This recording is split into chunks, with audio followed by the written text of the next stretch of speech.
성령의 은사에 대해서 우리가 여러 번에 걸쳐서 살피고 있습니다. 지혜의 말씀의 은사, 지식의 말씀의 은사, 이거는 세상적인 지식, 지혜를 말하는 게 아니고 로고스, 하나님에 대한 하나님의 법, 하나님의 도, 하나님의 질서에 대해서 아는 지식과 아는 지식을 우리의 삶에 적용할 수 있는 지혜, 그런 것을 말씀드린다고 했습니다. 그 다음에 그 지식과 지혜가 있으면 우리에게 믿음이 생기는 거죠. 예수 믿는 사람들은 믿음이 다 있지만 특별히 은사로서의 믿음은 단순히 그 믿는 차원의 수준이 아니고 그보다는 훨씬 더 보통 사람이 가지지 못하는 더 큰 믿음을 말씀하고 있습니다. 아브라함이라든지 노아라든지 모세라든지 하나님의 역사를 믿을 수 있는 큰 믿음을 가진 사람을 말씀하고 있습니다. 그 다음에 믿음이 있으면 이제 하나님의 능력을 경험하게 되는 것입니다. 그 능력은 두 가지로 나타나는데 하나는 병 고치는 은사, 하나는 능력 행함의 은사입니다. 이 병 고친다든지 능력 행함은 개인의 사적 유익을 위하여 사용하라고 주신 것이 아니고 또 일반적인 상황에 주시는 것도 아닙니다. 특별한 경우에 복음을 전하는데 그 당시 의료시설도 부족하고 의사들도 부족하니까 강건적으로 성령의 역사로서 치유해 주는 그런 역사입니다.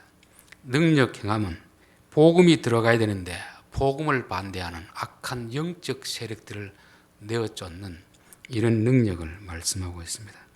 그 다음에 말씀하신 것이 이제 예언함입니다. 예언함. 예언함은 오늘날 우리가 생각하는 점치는 것이 아니고 구약 성경의 말씀을 신약에 접목시켜서 잘 전하는 오늘날로 어떻게 보면 설교에 해당되는 그런 은사를 말씀하고 있습니다. 그 다음에 영적 분별함, 영적 분별함. 이건 이 사람이 귀신 들렸느냐 아니냐 그걸 말하는 게 아니고 지금 앞에서 선포하는 사람들의 메시지가 이게 하나님으로부터 나온 메시지인가 마귀로부터 나온 것인가 잘 분별하라는 것입니다. 그래 이제 오늘 살필 내용이 방언들과 통역함에 대해서 한번 살펴보도록 하겠습니다. 이 사실 이 고린도 교회에서 여러 가지 은사를 말씀하고 있지만 바울이 진짜 말하고 싶었던 것은 바로 이 부분입니다. 그래서 고린도전서 14장 한 장을 길게 할애해서 말씀하는 것입니다. 지금 12장에서는 그 총론적인 은사를 말하고 나서 정작 고린도 교회에서 문제가 되었던 것이 바로 방언의 은사이기 때문에 방언의 은사에 대해서 따로 길게 설명하고 있는 것입니다. 한국 교회에서는 방언의 문제는 뜨거운 감자로 그런 주제입니다. 그래서 오순절 계통 순복음 같은 교회에서는 방언을 마치 구원의 징표인 것처럼 그렇게 중요하게 여기고 있는 반면에 일반적으로 장로교에서는 조금 배척하는 그런 경향이 있습니다. 제가 참 이런 설교를 하기가 좀 조심스럽습니다. 왜냐하면 성도들 가운데 방언에 깊이 심취한 분들도 있을 것이고 또 그렇지 못한 분들도 있기 때문에 그렇습니다. 그래서 결론적으로 저는 방언에 대해 어떤 생각을 가지고 있는가를 먼저 말씀드리고 나서 뒤에 부분을 설명을 드리겠습니다. 왜냐하면 외전에 한번 제가 성경 공부를 인도하다가 제가 열심히 가르쳤는데 듣는 사람은 자기 기준에서 받고 기준에서 이해를 해가지고 엉뚱한 소리를 해가 제가 좀 곤욕을 치른 적이 있거든요. 그래서 제가 생각하는 지금 한국교회 두 부류, 이거는 대부분의 사람은 그렇게 생각하지 않는데 양극단적인 주장이 있습니다. 양극단적인 주장. 그게 뭐냐면 방언에 대해 지나치게 높이는 그런 사람이 있습니다. 방언은 하늘의 언어다. 방언은 모든 은사의 시작이다. 방언은 믿음이 있어야 받는다. 방언을 받은 사람은 믿음이 좋다. 심지어 방언을 받아야 구원을 받은 것이고 방언을 받지 않는 것은 구원을 못 받은 것이다. 이런 주장들을 하는 사람이 있습니다. 저는 그들이 옳고 틀리다고 말할 수 있는 그런 위치에 서 있지는 않습니다. 그러나 저는 개인적으로 그것에 동의를 하지 않습니다. 왜냐하면 제가 그런 은사를 경험하지 못했기 때문에 그들을 시기해서 그런 것이 아니고 제가 성경을 봤을 때는 그런 가르침은 없습니다.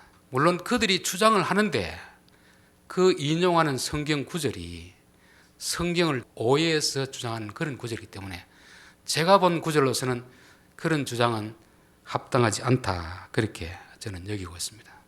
또 한 부류에서 오늘날 하는 방언은 다 마귀 방언이다 주장하고 교회에서를 금지하는 그런 주장도 있는데, 저는 이 주장에 대해서도 동의를 하지 못합니다. 왜냐하면 방언이 문제가 많이 되고는 있지만, 그러나 또 개인적으로 영적 유익을 누리는 사람이 있거든요. 하나님의 믿음이 필요한 사람들에게 믿음을 더해주기 위해서 방언의 은사를 주시기도 하시고, 또 방언 기도를 통하여서 또 유익을 누리는 분들이 있기 때문에, 그거보다 더 중요한 것은 사도 바울이 여기에 대해서 비록 고린도 교회는 문제가 있지만 마귀 방언이니까 해서는 안 된다, 이렇게 말하지 않는 것입니다. 그래서 저는 어느 양극단의 편을 들고 싶은 생각도 없고, 그 양극단의 주장에 따라가고 싶은 생각도 없습니다. 그냥 목사이니까 성경이 말하는 대로만 가고, 성경이 서면 서고 그렇게까지 설교할 수밖에 없는 것이고, 저도 그렇게 따라갈 수밖에 없는 것입니다. 이게 제가 가진 방언에 대한 저의 생각입니다. 지금부터는 이제 성경이 말하는 방언이 무엇인가를 한번 살펴보도록 하겠습니다. 우리가 이제 고린도 교회에서 가장 문제가 되었던 은사가 방언에 대한 은사인데, 한편에서는 이런 문제가 되니까 방언 자체를 금지하는 교회가 있습니다. 오늘날도 보면 이제 근본적인 아주 보수적인 교회에서는 방언에 대해서 금지라는 그런 경우가 있습니다. 문제가 있다고 다 금지시키는 게 좋겠습니까? 문제를 바로잡는 게 좋겠습니까? 저는 스마트폰이라든지 컴퓨터가 제게는 상당히 유일하게 쓰여지고 있습니다. 그러나 또 스마트폰이라든지 이 컴퓨터가 아주 잘못 악용되는 경우가 있잖아요. 학생들에게 게임 중독에 빠지게 하고, 또 음란물 유포하는 그런 도구로 사용되고, 여러 가지 부정적인 요소가 있습니다. 그러나 그렇다고 해서 스마트폰을 다 없애자, 컴퓨터를 다 없애자, 이거는 잘못된 주장인 것 같아요. 이게 우리에게 유익하도록 사용하도록 그렇게 지도를 하는 게 바람직하지, 그냥 무조건 부정하고 없애는 것은 저는 옳지 않다고 생각하는 것입니다. 그러나 구별할 필요는 있다. 돈에 대해서도 마찬가지 아닙니까? 성경에 돈에 대해서 부정적으로 기록하는 장면이 있고, 또 긍정적인 측면이 있습니다. 그것은 돈 자체는 뭐 좋고 나쁜 게 없습니다. 어떻게 사용하냐에 따라서 돈이 우리에게 복이 될 수도 있고 복이 안 될 수도 있거든요. 그러면 돈에 대한 설교를 하려면 어떻게 되겠습니까? 복이 되도록 사용하라고 가르치는 것이 저는 옳다고 보여지는 것입니다. 저는 방언의 문제도 똑같다는 그런 생각이 듭니다. 근데 오늘날 이 방언 옹호하는 그 교파와 방언을 반대하는 교파에서 왜 이들이 서로 일치를 못 볼까? 일치를 못 본 이유는 용어에 대한 일치가 하나 되지 않기 때문에 그렇습니다. 우리가 어떤 대화를 하려면은 용어를 서로 같이 공유해야 됩니다. 공유. 예를 들면 제가 어떤 작업을 하다가 제 아내한테 여보 벤치 좀 갖다 주십시오 하면은 제 아내가 벤치를 갖다 줘야지, 망치를 갖다 주면은 더 이상 안 되잖아요. 그러니까 본인은 망치를 갖다 주면서 그걸 벤치로 생각하고 갖다 주는 것입니다. 그러면 더 이상 대화가 될까요, 안 될까요? 안 되잖아요. 제가 벤치를 가져오라고 했으면 갖다 주는 사람도 벤치를 갖다 줘야 되고, 제가 망치를 갖다 달라고 했으면 갖다 주는 사람도 망치를 갖다 줘야 이게 작업이 되고 소통이 되는 것입니다. 바벨탑을 쌓다가 왜 작업이 중단됐습니까? 하나님이 언어를 혼잡하게 해버리니까, 이게 위에서 벽돌을 갖다 달라고 하는데 벽돌을 안 올려주고 다른 물을 올리고, 물을 올려달려고 할 때는 또 벽돌을 올리고, 이게 소통이 안 되는 것입니다. 오늘 한국교회 방언의 문제도 소통이 안 되는 이런 문제가 있습니다. 즉 성경이 말하는 용어하고 우리가 생각하는 용어가 다르기 때문에 오해가 일어나게 되는 것입니다. 성경에는 성령이라는 말을 구약에서는 루아흐라고 합니다. 그런데 바람이라는 것도 루아흐입니다. 어떤 경우에는 성령으로 번역하고 어떤 경우에는 바람으로 번역합니다. 신약에도 마찬가지입니다. 푸뉴마라는 헬라어가 어떤 경우는 성령으로 번역되고 어떤 경우는 바람으로 번역됩니다. 그런데 이 바람이란 말을 무조건 푸뉴마는 바람이다, 아니면 성령이다, 이렇게 하면 이제 문제가 라는 것입니다. 그 이야기 단어가 무슨 뜻인가는 문맥 속에서 이해를 해야 돼요. 문맥 속에서. 그래서 성경이 번역할 때도 요거는 똑같은 푸뉴마지만 요때는 성령으로 번역해야 되겠다, 이때는 바람으로 번역이 되겠다. 문맥을 보고 나서 번역을 해야 정확한 번역이 되는 것입니다. 이단들의 특징은 뭐냐면 하나의 어떤 단어의 의미를 두고 모든 문장에서 나오는 단어를 그렇게 해석하는 것입니다. 뭐 씨 뿌린 자의 비유의 씨는 무엇이고, 이게 이단들이 하는 거거든요. 여러분, 바람이라는 말도 우리가 쓸 때 바깥에 부는 바람을 말할 수 있지만 바람 피운다고 할 때는 똑같은 단어이지만 그 의미가 다르잖아요. 그러니까 어떤 단어라는 것은 그 문맥 속에서 이해를 해야 돼요. 문맥 속에서. 그래서 저는 이제 설교를 이제 쭉 듣는 편인데, 설교는 뭐 여러 가지 종류가 있지만 제가 봤을 때는 두 종류의 설교밖에 없습니다. 그 설교가 뭐냐면, 한 종류는 성경 본문을 읽고 본문 속에서 하나님이 무엇을 말씀하고 싶어 하는가, 하나님의 의도를 견해하는 그런 설교가 있고, 또 하나는 주제 설교가 있습니다. 주제 설교는 뭐냐면, 내가 이번 주에는 성공에 대해 설교해야 되겠다. 그러면 성공에 관련된 검색을 해가지고 그 내용을 끄집어 와가지고 자기 하고 싶은 이야기를 하면서 성경을 인용하는 것입니다. 그래서 그런 설교는 저는 별로 안 듣습니다. 성경 본문을 정했으면 적어도 그 본문 속에서 하나님이 우리에게 뭘 말씀하고 싶어 하는가, 사람의 이야기라도 처음부터 끝까지 들어야 그 사람의 의도를 알 수 있잖아요. 요즘 언론 기사가 왜 제가 봤을 땐 악하냐면은 앞뒤 전후 문맥 다 잘라버리고 자기들이 듣고 싶은 내용 한 부분만 가지고 매도할 수도 있고 높일 수도 있는 것입니다. 우리가 성경도 그렇게 악용할 수가 있습니다. 그래서 방언 옹호론자라든지 방언을 반대하는 자들은 각각 성경을 말하지만 진짜 성경 본문에서 의미를 찾아오는 게 아니고 자기의 경험을 가지고 성경을 해석하기 때문에 이런 일이 나는 것입니다. 여러분, 경험을 가지고 성경을 봐야 되겠습니까? 성경을 기준으로 해서 우리의 경험을 검증해야 되겠습니까? 신앙생활에서 경험이라는 건 참 중요합니다.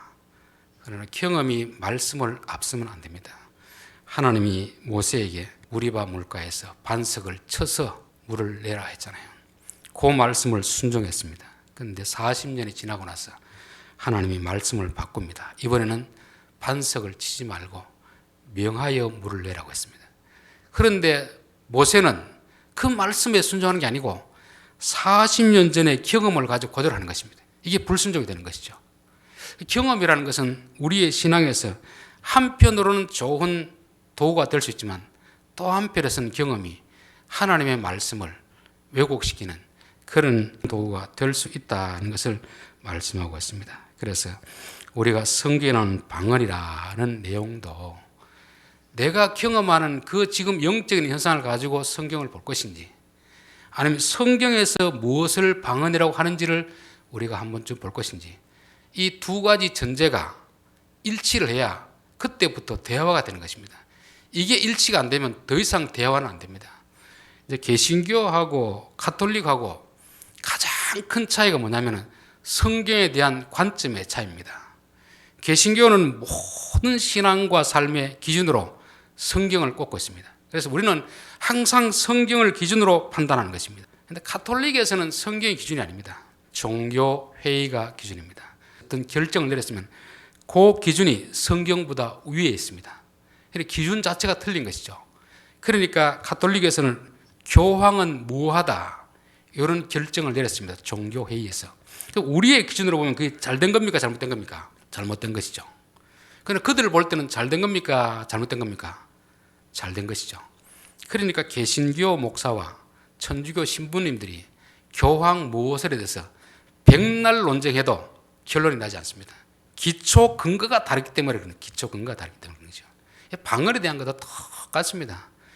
성경을 기준으로 해서 방언을 이해할 것인지, 경험한 방언을 가지고 성경을 볼 것인지, 이 기준이 서로 동일하지 않으면 더 이상 논쟁할 필요는 없습니다. 저도 이제 목회자들 모여도 이야기해 보면 이분은 기준이 다르구나. 더 이상 논쟁하지 않습니다. 왜냐하면 기준이 다른데 논쟁을 해봐야 끝까지 결론이 나지 않거든요. 적어도 이분이 경험보다 말씀을 더 중요시 여기면 그때는 같이 대화가 됩니다. 그러나 이분은 성경보다 경험을 더 우선시하고 경험을 가지고 성경을 해석하려는 사람들하고는 더 이상 이 문제에 대해서는 저는 논쟁을 할 생각도 없습니다. 왜냐하면 그건 쓸데없는 논쟁이 되기 때문에 그런 것입니다. 자, 우리가 일반적으로 방언이라고 하는 것은 주로 교회에서는 랄랄라 방언, 이것을 방언이라고 하는 것입니다. 그럼 성경에서 방언이라고 할 때 뭘 방언이라고 하겠습니까? 성경에서 방언은 일반적인 언어를 방언이에요. 언어를. 그래서 구약성에 보면 아람 방언, 유대 방언, 루가오니아 방언. 그러니까 쉽게 말하면 오늘날 말하는 영어, 한국어, 중국어, 프랑스어, 조금 더 좁은 의미로 보면 지방 사투리입니다. 경상도 사투리, 전라도 사투리, 제주도 사투리, 강원도 사투리. 성경은 이것을 방언이라고 하는 것입니다. 근데 우리는 방언이라고 뭘 생각합니까? 자꾸 랄랄라 이 발음하는 것을 방언이라고 생각하거든요. 물론 그것도 방언의 한 부류에 들어가지만 크게 보았을 때는 성경이 방언이라 했을 때는 일반적인 언어를 말하는 것입니다. 언어. 그리고 특별히 은사로서의 방언은 사도행전과 고린도전서밖에 나오지 않습니다.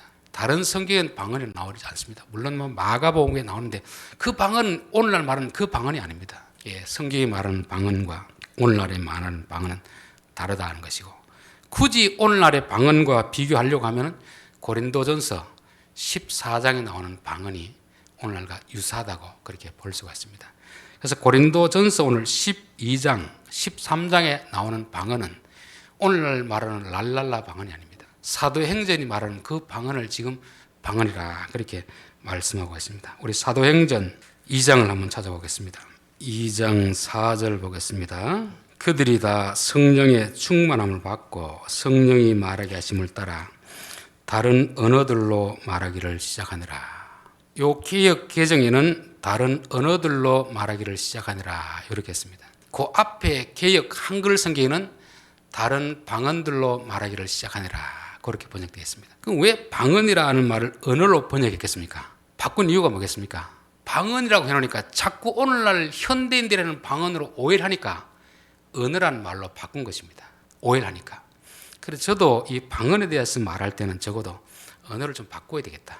방언이라 하니까 자꾸 오늘날 방언을 기준으로 해가지고 성경에 나오는 방언을 다 방언으로 이해하는데, 성경에 나오는 방언은 대부분 언어, 사투리 말씀하는 것이고, 고린도전서 나오는 그 방언 중에서 몇 부분에 대해서는 오늘날 말하는 그 방언을 말하는 것입니다. 여러분, 신천지라는 말을 들은 여러분 마음에 어떤 생각이 듭니까? 좋은 생각이 듭니까? 부정적인 생각이 듭니까? 신천지라고 했을 때 요한계시록 21장에 나온 내용이거든요. 새 하늘과 새 땅, 이걸 한문으로 한 게 신천지입니다. 우리가 마지막 가야 될 그 지점, 그것이 바로 새 하늘과 새 땅이거든요. 그런데 기존 교회에서 신천지라는 용어를 씁니까 안 씁니까? 안 쓰는 이유가 왜 안 쓰는 거죠? 의미가 나빠서가 아니고 이단들에 의해서 훼손이 되었기 때문에, 그 용어를 쓰면 신천지로 오해받을 수 있는 소지가 있기 때문에 좋은 단어임에도 불구하고, 성경에 나오는 단어임에도 불구하고 쓰지 않는 것입니다. 성경에 나오는 대부분의 이 방언이라는 단어는 원래 의미로 복원을 시키게 됩니다. 그게 뭐냐면 언어로 해요. 언어. 다른 언어들로 말하기를 시작하니라. 그래야 방언을 오해하는 사람들이 바로 잡을 수 있기 때문에 그렇습니다. 오늘날 쓰는 방언은 고린도전서 14장 그 몇 개 구절만 나오는 것이고, 다른 본문에 나오는 모든 방언은 언어들입니다. 언어들. 이것을 우리가 먼저 이해할 필요가 있는 것이죠. 사도행전 2장 그 밑에 보십시다. 5절, 그때 경건한 유대인들이 천하 각국으로부터 와서 예루살렘에 머물러 있더니 이 소리가 나며 큰 무리가 모여 각각 자기의 방언으로, 그냥 자기의 언어로 제자들이 말하는 것을 듣고 수동하니. 그러니까 사도행전의 방언은 랄랄라 방언이 아니고, 오순절 성령이 임했을 때 이들이 성령이 말하게 하심을 따라 말하는데, 오순절이 되면은 각국에서부터 많은 사람들이 절기를 지키러 오는 것입니다. 그곳에 보면 이제 15개의 지역으로부터 사람들이 모여들었습니다. 이렇게 사람들이 많이 모였을 때 예수님이 부활하시고 40일 동안 이 땅에 있다가 올라가시면서 기다리라, 때가 되면 성령을 보내주리라 했잖아요. 그게 바로 열흘 후 오순절이에요. 오순절 때 성령이 임해서 그들의 입술을 주장했습니다. 근데 이제 복음을 전해야 되는데 각각 다른 나라 언어를 가진 사람들에게 어떻게 복음을 전하겠습니까? 성령께서 그때 강권적으로 그들이 배우지 않는 외국 언어를 말하겠습니다. 사도행전의 방언은 정확하게 외국 언어입니다. 오늘날 배우는 언어가 아니고, 배우려면 시간이 많이 걸리잖아요. 강권적으로 성령이 말해서 하는 언어를 말씀하는 거죠. 7절 다 놀라 신기하게 여기 이르되 보라 이 말하는 사람들이 다 갈릴리 사람이 아니냐. 우리 각 사람이 난 곳 언어로 듣게 되는 것이 어찌 됨이냐.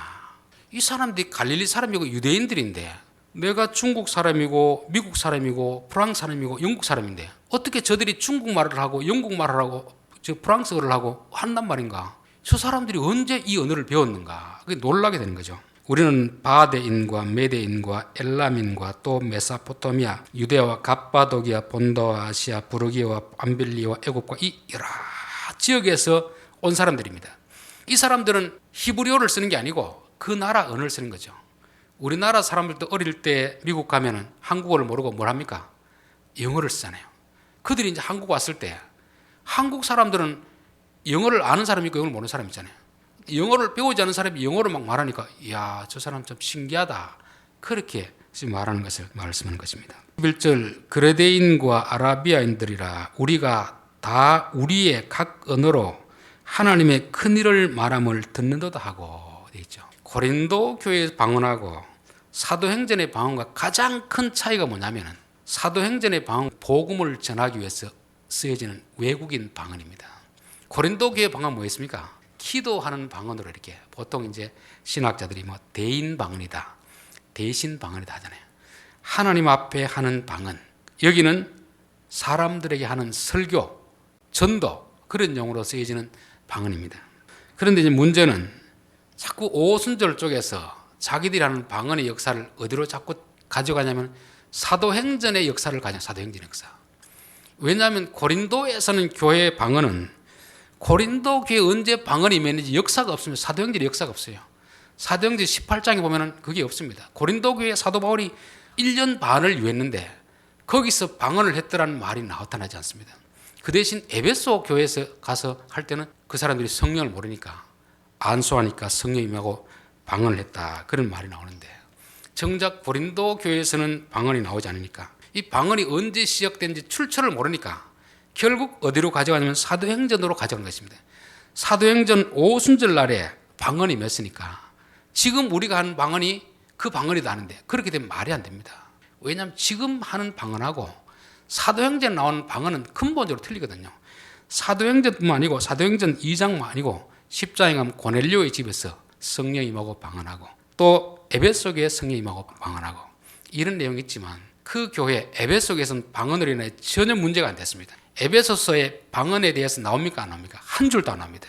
정작 방언의 역사가 임했던 데는 방언에서 아무런 문제가 없는데 고린도 교회는 방언의 역사가 임하지 않는데 방언을 하고 있으니까 문제가 된 것이죠. 흔히 뭐 사도행전에 여러 가지 방언이 나오는데 그거를 오늘날 방언으로 이해하는 사람들인데 사도행전의 방언은 사도행전 2장의 방언이지 고린도 교회의 방언이 아닙니다.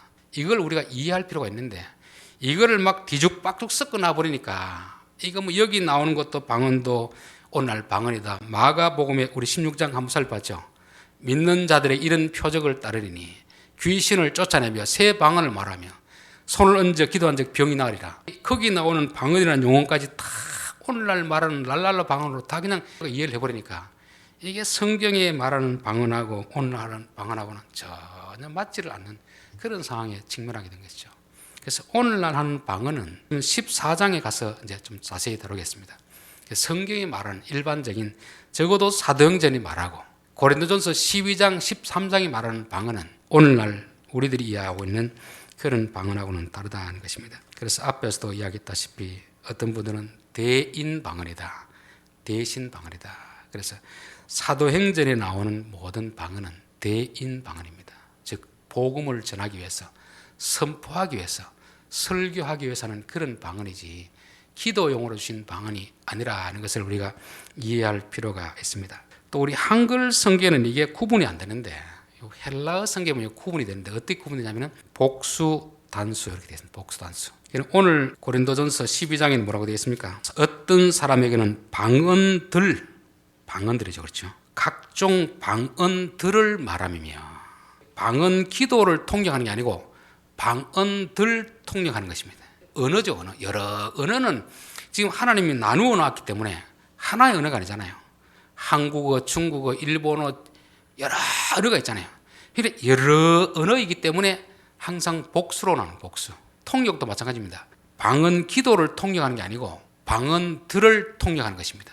그래서 적어도 복수로 기록된 방언은 방언으로 기록하기보다는 언어로 기록하는 것이 오해의 소지가 없겠다 싶은데 이미 성경이 그렇게 다 번역되어 있으니까 우리는 이걸 좀 구분해야 되겠다. 사도행전에서 말하는 방언, 또 다른 본문에서 말하는 방언과 고린도전서 14장에도 다 복수가 아닙니다. 반은 복수고 반은 단수이고 사도 바울이 권하는 것은 복수로 되어 있고 금지하는 것은 단수로 되어 있다. 이 정도로 우리가 구분할 수 있어야 될 줄 믿습니다. 그래야 이제 우리가 이해가 되기 시작하는 것이죠. 통역도 마찬가지입니다. 여러분, 통역이라는 것은 왜 필요하겠습니까? 사도행전에서는 통역이 없었습니다. 고린도 교회에 와서는 사도 바울이 통역의 은사를 집어넣어놨습니다. 왜냐하면 사도행전의 역사와 고린도 교회의 역사는 조금 다른 상황이거든요. 우리 교회에 지금 앉아있는 분들이 다 외국인, 미국에서 온 사람이라고 칩시다. 그럼 저는 한국인이니까 한국말로 설교하면 여러분 알아듣겠습니까? 못 알아듣겠습니까? 못 알아듣겠죠. 그럼 제가 영어 언어의 은사를 받았으면 제가 영어로 하면 여러분은 다 알아듣습니다. 통역이 필요할까요? 안 할까요? 통역이 뭐 필요하겠습니까? 다 알아듣는데. 그러나 문제는 이제 고린도 교회 같은 경우는 고린도 교회는 항구 도시다 보니까 상업 지역이다 보니까 이 배를 타고 여러 지역의 사람들이 들락거리는 것입니다. 그러니까 그 교회는 그 지역의 교인들도 있고 또 외국인들 들어오고 이러는 것입니다. 그렇기 때문에 사도행전에서는 없는 통역의 은사가 필요한 것입니다. 이쪽 한부리는 영어를 쓴 사람들이고 이 두 줄은 한국어라고 하면 이 사람들을 위해가 제가 뭘 해야 됩니까? 영어 언어를 써야 되는 거죠. 영어요. 영어를 쓰면 이쪽 사람은 어떻게 되겠습니까? 영어를 못 알아듣잖아요. 그래서 제가 영어를 쓰고 또 뭘 해야 되죠? 통역을 해야 되는 것입니다. 고린도 교회와 사도행전의 역사는 상황이 다르기 때문에 사도행전에는 없는 통역의 은사가 고린도 교회는 필요하다 그렇게 말씀하고 있습니다. 오늘날 고린도 교회와 현대 교회를 그대로 놓고 비교한다는 것은 조금은 좀 맞지 않습니다. 왜냐하면 고린도 교회는 지금 방언 기도하는 문제를 가지고 문제가 된 게 아니거든요. 고린도 교인들이 앞에 나와가 설교하고 예언하는 사람들이 방언하니까 외국인인데 외국인 방언하면 괜찮은데 그냥 랄랄라 방언하니까 이게 사람들이 알아듣지는 못하는 것입니다. 그러니까 너희들 그렇게 하면 반드시 통역을 세워라. 통역이 되지 않으면 하지 말라는 이유는 기도를 금하는 게 아니고 강단에서 공적으로 그런 것을 하지 말라는 것입니다. 그러니까 어찌 보면 오늘 우리 시대하고는 조금 안 맞는 거죠. 우리 앞에 보면은 여자들이 머리에 수건을 쓰고 기도할 때 있잖아요. 그 집에서는 뭐 수건을 쓰든지 안 쓰든지 자기 마음대로 하면 됩니다. 공적인 예배 자리에 왔을 때는 적어도 쓰고 하라는 거잖아요. 고린도 교회가 지금 바울이 주장하는 것은 개인 기도할 때 어떤 문제를 가리키는 게 아닙니다. 교회 앞에서 설교하는 사람이 왜 못 알아듣는 말을 하느냐 이 말이죠. 제가 여러분들 앞에서 제가 막 중국어를 막 설교하면 여러분들이 어떤 생각이 들겠습니까? 저 사람 중국 실력 자랑 하나 들리시잖아요. 복음을 전한다는 것은 들리도록 설교해야 돼, 알아듣도록 해야 되거든요.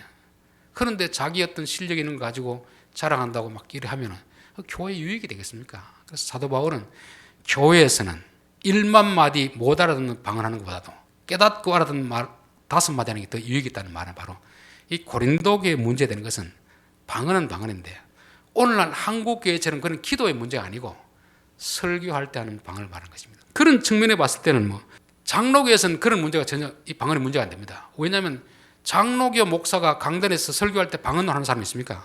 없습니다. 순복음교회 목회자들을 보니까 뭐 자기 스스로 방언을 하고 또 뭐 통역하고 이랬는데 그거는 뭐 순복음교회 문제지 장로교에서는 제가 봤을 때는 문제가 안 되는 것 같아요. 왜냐하면 비교하는 자체가 안 맞기 때문에 그렇습니다. 우리가 교회에서는 갖춰야 될 예의가 있습니다. 그러나 개인적으로 집에서는 그거 일일이 구속할 필요가 없잖아요. 집에서 뭐 팬티만 입고 TV를 보든지 바자마를 입고 보든지 그 누가 상관합니까? 적어도 교회에 나왔을 때는 최소한의 어떤 격식을 갖추어라, 예의를 갖추어라 하는 것처럼 이 방언의 은사도 마찬가지입니다. 공적으로 교인들 앞에서 설교하거나 대표 기도를 할 때는 알아듣지 못하는 그런 랄랄라 방언을 하지 말라는 것입니다. 왜냐하면 알아듣는 말을 해야지. 혼자 그렇게 계속 주절주절 되면은 못 알아듣는 사람이 뭐라고 하겠습니까? 저 사람 미친 것 아니냐. 왜 하나님 주신 귀한 은사를 받아가 미친 취급을 당하려고 한단 말입니까? 이런 문제, 지금 14장에 가서 다루겠지만 그 문제는 지금 오늘날 우리의 문제와는 조금 결이 다르다는 것입니다. 그러나 우리가 이제 구분해야 될 것은 사도행전의 방언과 고린도전서, 특별히 14장 일부의 방언은 다른 것이고, 오늘날 우리가 한국교회라는 방언의 문제를 논하려고 하면은 이 구분이 됩니다. 이 구분을 하고 나서 대화가 돼야지, 이 구분이 안 된 상태에서 무조건 오순절 계통에서 하듯이 사도행전의 방언이 우리의 방언의 시주다 하면은 이게 말이 안 되는 것입니다. 그래서 오순절 계통의 선교사님들이 한때는 선교지에 가가지고 언어를 공부 안 하고 갔습니다. 열심히 기도한 거죠. 하나님, 사도행전의 방언을 우리에게 내려주십시오. 내려줬을까요? 안 내려줬을까요? 안 내려주십니다. 지금은 언어를 배울 수 있는 충분한 기회가 있는데 왜 안 배우냐 그거죠. 요즘은 이런 은사를 주시겠습니까? 안 주시겠습니까? 요즘은 이 스마트폰을 가지고요, 어플을 깔아놓으면 제가 한국말로 말하면 여기 영어로 나옵니다. 중국어로 나옵니다. 그럼 제가 그걸 보고 한국말로 하면 얘가 중국어로 말합니다. 그럼 중국 사람 듣잖아요. 중국 사람이 말하면 그 중국어가 한국말로 번역이 됩니다. 그러니까 스마트폰이 성령님이 하신 일을 다 하는데 굳이 성령님이 그런 은사를 내려줄 이유가 없잖아요. 물론 이런 것이 없는 상황에서는 지금도 그런 역사가 가끔씩 있다는 이야기를 듣습니다. 예전에 포항에 어떤 교회 보니까 외국인들이 많이 이제 노동자가 와서 그 교회 예배를 참석하는데, 그 외국인 노동자가 온 지 얼마 안 됐는데 사고가 나서 병원에 입원을 했습니다. 그래서 담임 목사님이 가서 간절히 기도를 했습니다. 한국말로 기도하죠. 그 외국말 모르니까. 그런데 이제 그 기도 받은 온 지 얼마 안 된 외국인이 먼저 온 외국인에게 그런 말을 하더랍니다. 나는 어제 우리 목사님이 무슨 기도하는지 알아들었습니다 하더라고요. 그래서 그걸 이야기해 주는데 그 먼저 온 분이 목사님에게 물어보니까 맞더래요. 한국말로 기도했는데 듣는 사람이 자기 말로 들려지는 역사가 있다는 것입니다. 지금도 그런 역사는 늘 일어나는 건 아니지만 특별한 상황에서는 일어나는 것입니다. 그래서 저는 방언이라고 했을 때는 이런 역사가 좀 일어났으면 좋겠다. 방언 통역도 마찬가지입니다. 지금 고린도전서 12장이 말하는 방언 통역은 방언 기도에 대한 통역이 아니고 각종 방언들을, 언어들을 통역함이라 되어 있습니다. 우리가 서로 외국인과 이렇게 이야기할 때 대화가 안 통하잖아요. 그럼 누군가 통역해 준 사람이 있어야 대화가 통하잖아요. 현실적으로 봤을 때는 같은 한국말을 쓰는데도 대화가 안 통하는 경우가 많이 있습니다. 부부 간에 대화가 안 통하는 사람이 있습니다. 부자지 간에 대화가 안 통하는 사람이 있습니다. 한국말을 쓰는데 안 통합니다. 이럴 때는 무슨 은사가 필요하겠습니까? 통역의 은사가 필요하다. 통역 은사. 부모가 하는 말을 자식이 못 알아들을 때 누군가는 해석해 주는 사람이 필요한 것입니다. 여자들의 언어를 남자가 이해를 합니까? 못합니까? 잘 못하잖아요. 여자들은 no 해놨지만 사실은 no가 아니고 무슨 뜻입니까? 여자의 부정은 긍정이다. 이거 누구 통역을 해줘야 되거든요. 지금도 랄랄라에 대한 통역보다는 한국말에 대해서 남자 여자의 또 문화적 차이에 있어, 세대 차이에서 이런 벽이 있으면 벽, 이것을 뛰어넘을 수 있는, 통역해 줄 수 있는 그런 것이 필요한 것입니다.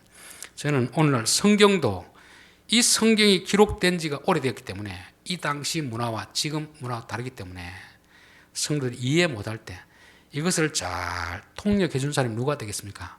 목사가 되는 목사. 그래서 저는 지금도 이런 언어에 대한 통역, 해석해 주는 역사는 우리에게 필요하다 그렇게 봅니다.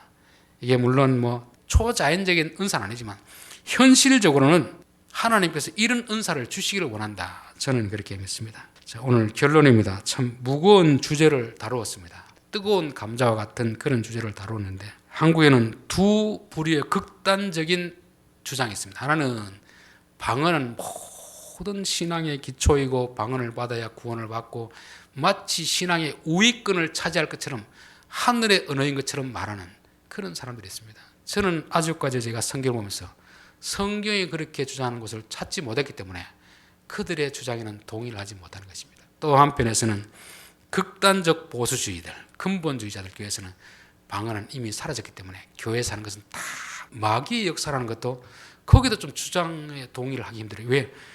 사도 바울이 그런 말을 안 하거든요. 그렇게 방언에 대해서 문제가 많았지만 그렇게 무조건 불필요하다고 말하지 않습니다.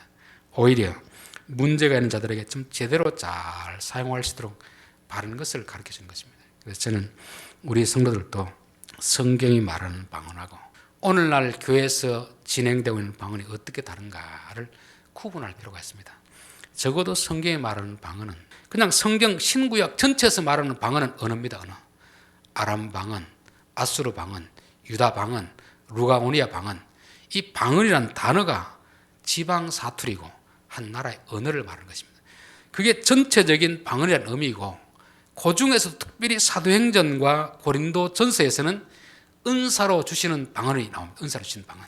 이건 우리가 배워서 아는 게 아니고 배우지 않았는데 외국어를 아는 것입니다. 그거는 설교하라고 전도하라고 주신 것이고 배울 수 있는 사람에게 주시지 않습니다. 이렇게 사람들이 많이 모일 수 있을 때는 언제 배우가 전하겠습니까? 그러니까 그 시대에서 바벨탑을 쌓을 때 하나님이 흩으셨던 언어를 통일을 시켜버린 하나님 됐습니다.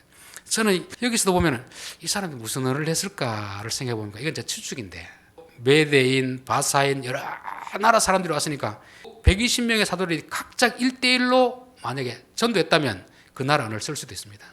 근데 여러 사람이 말했다면 무슨 말을 해야 그들이 다 알아듣겠습니까? 한국말이라도 여러 사람이 동시에 말하면 못 알아듣잖아요. 하물며 외국인 말을 여러 사람이 다 알아듣겠습니까? 못 알아듣습니다. 제가 생각할 때는 아마 마스터 언어가 있지 않을까. 마스터 언어가 혼잡되기 전 원래 오리지널 방언 그거를 말하면 각각 미국에서 온 사람들 중국에서 사람 다 알아듣는 그게 있지 않을까를 생각합니다. 왜 그런 생각이냐면 여러분 모텔이라든지 여관에 가면 각 호실마다 뭐가 있습니까? 열쇠가 있죠. 근데 주인은 무슨 열쇠를 가지고 있습니까? 마스터 열쇠. 마스터. 호실마다 열쇠가 없어도 마스터가 있으면 다 열 수 있는 것처럼 아마 그게 아닐까. 이게 천상의 언어가 아닐까. 언어가 나누어지기 전에 그 언어를 각 사람들이 말하니까 동시에 막 쏟아내니까 이게 스피커 역할을 해가지고 똑같은 말을 쫙 하니까 각 사람이 자기에게 자기 말로 다 들리는 이런 역사. 저는 오늘날도 이런 역사를 한번 기대하면서 하나님 이런 좀 은사를 주시면 안 되겠습니까? 그런 기대를 하고 있습니다. 통변의 역사도 마찬가지입니다. 방언 기도하는 것을 통변하는 게 아니고 각종 방언들을 말하는 것이 통역을 좀 세워라. 통역. 왜? 설교라든지 전도라는 것을 상대방이 못 알아들으면 그건 아무런 소통이 되지 않기 때문에 통변을 세워라. 이거는 전도할 때만 필요한 게 아니고 교인들 간에서도 또 부부 간에서도 부자직 간에서도 각기 동료 간에서도 똑같은 한국말 해도 도무지 소통이 안 되는 사람들이 있습니다. 그럴 때 통역의 은사를 가진 사람이 있다면 서로 소통이 되도록 그렇게 만들어가지 않겠나. 저는 하나님 우리에게 이런 은사를 좀 주십시오. 이런 은사. 이게 내게도 복이 되고 공동체의 덕을 쌓는 이런 은사를 주십시오. 늘 그렇게 기도하고 있습니다. 우리 성도들도 그런 은사를 구할 수 있기를 바랍니다. 기도하겠습니다.